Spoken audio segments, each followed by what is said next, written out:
নারী টি-20 বিশ্বকাপের পর্দা ওঠার ঠিক এক মাস আগে দল ঘোষণা করল বাংলাদেশ। রোববার এক প্রকার কোনো ধরনের চমক ছাড়াই প্রত্যাশিত স্কোয়াডই দিয়েছে বিসিবি।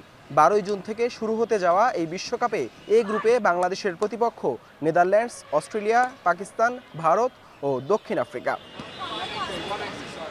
দুই নির্বাচকের প্রত্যাশা, বিশ্বমঞ্চে এবার 3 ম্যাচে জয় পাবে টাইগ্রেসরা।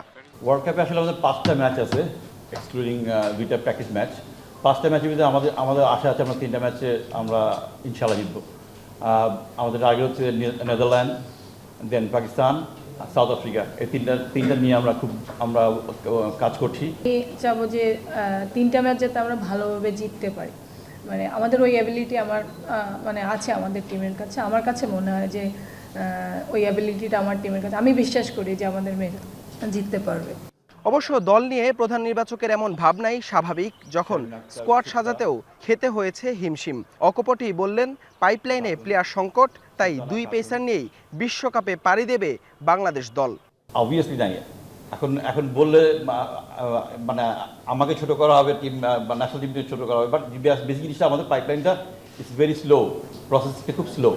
25 মে দেশ ছাড়বে নিগার সুলতানা জ্যোতির দল। স্কটল্যান্ডে ত্রিদেশীয় সিরিজ শেষে 14 জুন নেদারল্যান্ডসের বিপক্ষে ম্যাচ দিয়ে বিশ্বকাপ মিশনে নামবে টাইগ্রেসরা। সবশেষ সিরিজে শ্রীলঙ্কার বিপক্ষে ঘরের মাঠে হোয়াইট ওয়াশ।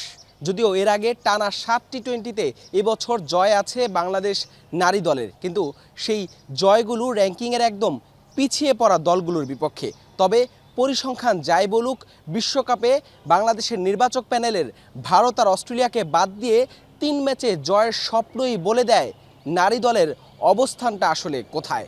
কিন্তু সেই 3 ম্যাচে আদৌ জয় পাবে তো বাংলাদেশ, সেটাই দেখার অপেক্ষা। হাসান আল মারুফ, যমুনা স্পোর্টস, মিরপুর শেরেবাংলা জাতীয় ক্রিকেট স্টেডিয়াম, ঢাকা।